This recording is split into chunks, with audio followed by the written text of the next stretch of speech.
آپ سب پر سلامتی ہو۔ کومل جویا کا لکھا ہوا ہے، ہر خوشی معدوم ہے معلوم ہے، اب یہی مقسوم ہے معلوم ہے، کس کے دل میں درد ہے جمہور کا، کون یا مغموم ہے معلوم ہے، ظالموں کا سرغنہ بھی ہے وہی اور وہی مظلوم ہے معلوم ہے، ایک عبارت درج ہے سب ٹھیک ہے، اس کا جو مفہوم ہے معلوم ہے، حاکماں تیرا نظام منصفی عدل سے محروم ہے معلوم ہے، خون بہاتا پھر رہا ہے ہر طرف وہ جو نامعلوم ہے معلوم ہے، اب میرے اشعار میں بیکار سا کرب ایک منظوم ہے معلوم ہے۔ ناظرین، میں ہوں یاسر رشید اور آپ میرا ویلاگ دیکھ رہے ہیں۔ ناظرین، وہ لوگ جو یہ سمجھتے ہیں کہ پرانی سیاست میں اور نئی سیاست میں فرق کیا ہے، اور جن لوگوں کو یہ سمجھ نہیں آ رہا کہ یہ کس طریقے سے لوگوں نے پاکستان تحریک انصاف کے حمایت یافتگان کو ووٹ دے دیا ہے، یہ نظام میں تبدیلی کس طریقے سے آئی ہے، تو ان کے لیے روزمرہ کے اوقات میں سے ایک چیز بتا دیتا ہوں حوالے کے طور پہ، جس سے آپ یہ سمجھ جائیں گے یہ تبدیلی کس طریقے سے آئی۔ میں آج آیا دفتر کے قریب ایک چوک پہ گاڑی کھڑی کی، اور وہاں پہ ایک بھیکاری جو ہے، جو پچھلے بہت عرصے سے وہیں پر موجود ہوتا ہے، آج اس میں ایک تبدیلی دیکھی۔ تبدیلی کیا دیکھی؟ اس نے آ کے جب ناک کیا شیشے کو تو اس کے ہاتھ میں رومال تھے۔ پہلے اس کے ہاتھ میں کبھی کوئی چیز نہیں ہوا کرتی تھی، وہ آتا تھا، ناک کرتا تھا، ہاتھ آگے بڑھا دیتا تھا، اور جواب اسے مل جاتا تھا، جو دیتا تھا اس سے لے لیتا تھا، جو نہیں دیتا تھا اگلی گاڑی کی طرف بڑھ جاتا تھا۔ پچھلے کچھ عرصے میں وہاں پہ خاتون نے کھڑے ہونا شروع کر دیا۔ خاتون کے ہاتھ میں گجرے ہوا کرتے ہیں اور وہ گجرے بیچتی ہے۔ اگر آپ اس سے گجرے لینے کی بجائے اسے صرف پیسے دے دیتے ہیں تو وہ انکار کر دیتی ہے کہ اگر آپ گجرے لے لیں تو یہ میں پیسے لے لوں گی، اگر آپ گجرے نہ لیں تو میں یہ پیسے نہیں لوں گی۔ اب ہوا کیا کہ رفتہ رفتہ پہلے تو اسے وہاں سے بھگانے کی انہوں نے کوشش کی، لیکن وہ ڈٹی رہی۔ اب اس کی طرف لوگ زیادہ مائل ہونا شروع ہو گئے، اس سے خریداری کرنا شروع کر دی، اور ان لوگوں نے دیکھا کہ کمائی تو یہ کر رہی ہے، ہم جو روزانہ کی بنیاد پہ یہاں سے کما کے بھیک کی صورت میں لے کے جاتے تھے وہ بہت زیادہ ہوتی تھی، اور اب وہ کم ہونا شروع ہو گئی۔ اب ان ڈھونگیوں نے بھی ایسا کرنا شروع کر دیا ہے کہ وہ ایک رومال لے کے آتے ہیں، لیکن ان سے مختلف وہ کس طریقے سے ہیں کہ رومال اگر کوئی خرید لے تو 100 بسم اللہ، اگر نہ خریدے تو لکھ بسم اللہ، وہ صرف پیسے دے کے چلا جائے۔ لیکن رفتہ رفتہ عوام یہ پہچاننا شروع ہو گئے ہیں کہ یہاں پہ حقدار کون ہے اور دوسروں کے حق پہ ڈاکہ ڈالنے والا کون ہے۔ اسی طریقے سے یہ سارے ڈھونگیے سیاستدان جو صرف پہلے ووٹ مانگا کرتے تھے اور بعد میں رعونت دکھاتے تھے، اب انہوں نے بھی یہ دیکھنا شروع کیا ہے کہ ایک جس کی غرض کوئی نہیں ہے، صرف اپنے کام سے کام ہے، اور وہ اپنی بہتری کے لیے اور دوسروں کی بہتری کے لیے کام کرنا چاہتا ہے، اب اس طریقے سے وہ آگے بڑھنا چاہتا ہے۔ وہ اب یہ کہتے ہیں کہ پاکستان تحریک انصاف کے ساتھ بہت زیادتی ہو گئی جی، یہ پاکستان تحریک انصاف کے امیدواروں کو جو ووٹ ملے عوامی مینڈیٹ کو ماننا چاہیے جی۔ اب اس طرح کی وہ باتیں کر رہے ہیں اس وجہ سے کہ شاید عوام ان کی طرف راغب ہونا شروع ہو جائے، لیکن عوام سمجھدار ہو چکے ہیں۔ وہ ایک ہی چوراہے پہ کھڑے ہو کے ایک طرح کی شکلیں دیکھ کے، ایک طرح کے ان کے انداز دیکھ کے، کہ جب آپ انہیں پیسے دے دیں تو ان کے منہ پہ مسکراہٹ، اور جب آپ انکار کر دیں تو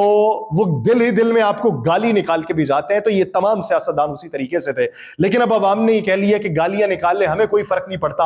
ہم اپنا بہتر اقدام اٹھائیں گے۔ اور اسی ضمن کے اندر پاکستان تحریک انصاف نے آج شام ملک بھر میں ریلیز اور احتجاج کی کال دی ہے، اور پورے ملک میں احتجاج کرنے کا اندیا دے دیا، اور یہ الیکشن پاکستان کی تاریخ کا بدترین الیکشن ثابت ہوا ہے بقول اسد کیسر کے، اور اسی بنیاد کے اوپر وہ میدان میں جانا چاہتے ہیں۔ لیکن یہاں پہ یہ بات آئی کہ جماعت اسلامی، عوامی نیشنل پارٹی، تمام قوم پرست جماعتیں اور جمعیت علماء اسلام فے بھی،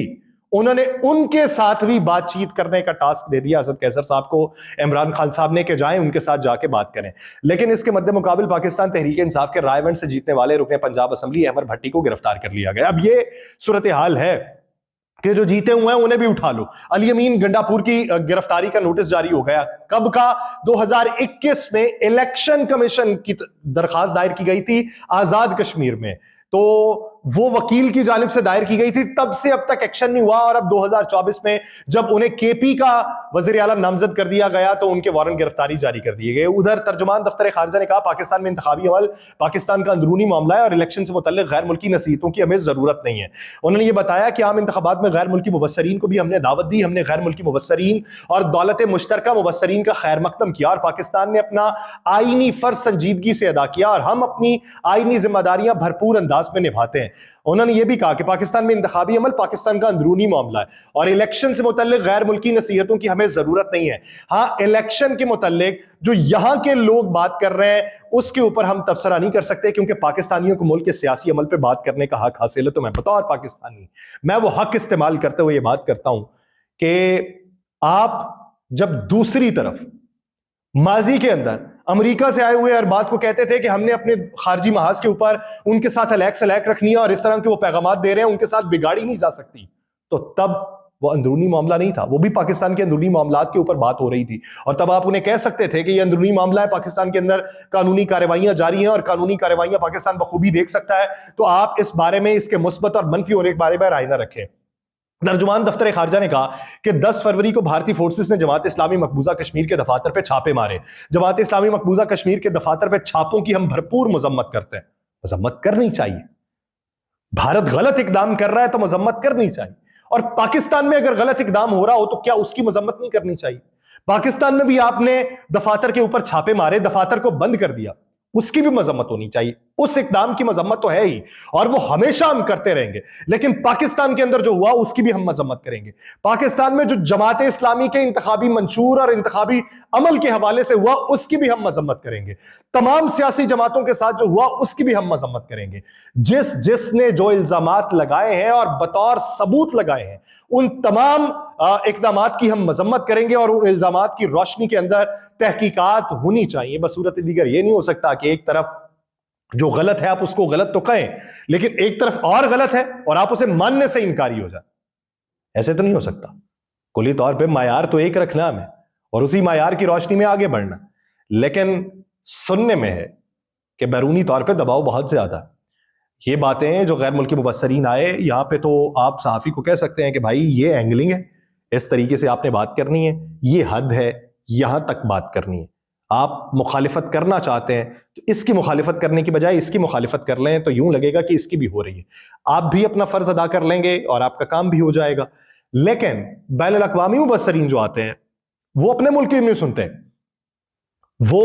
جو حقائق دیکھتے ہیں اسی طریقے سے بیان کرتے ہیں، اس لیے انہیں نہ کبھی ریٹنگ سے فرق پڑا، نہ کسی کے پیسہ آنے سے فرق پڑا، نہ کوئی ٹی آر پی کی گیم ان کے لیے چلی، ان کی جانیں زیادہ خطرے میں رہی ہمیشہ۔ اور وہی غیر ملکی مبصرین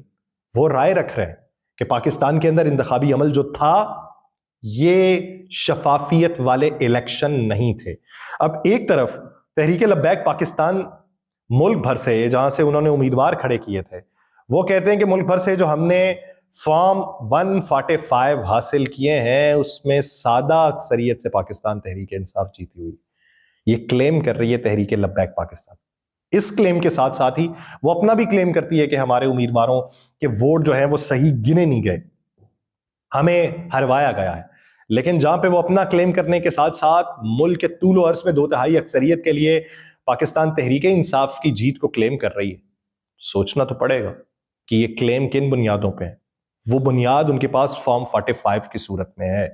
لیکن حکومت پھر بھی نہیں بن رہی، اور وہ جیل میں بیٹھا ہوا پتہ نہیں کون سے ذائچے نکال کے راتوں کی نیندیں حرام کر رہا ہے، اور تکیے میں منہ چھپا چھپا کے رونے کی کوشش کر رہے ہیں مخالفین، لیکن رونا پھر بھی نہیں آ رہا۔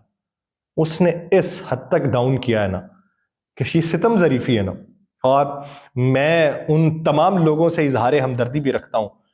کہ جن لوگوں کو اب رونا بھی نہیں آ رہا، اس نے اس طرح کا ماحول پیدا کر دیا کہ ان کی رونے کا جو حق تھا وہ بھی چھین کے بیٹھ گیا۔ یہ خان صاحب نے غلط کیا، رونے تو دینا چاہیے نا۔ مجھے دیجیے اجازت، اللہ نگہبان۔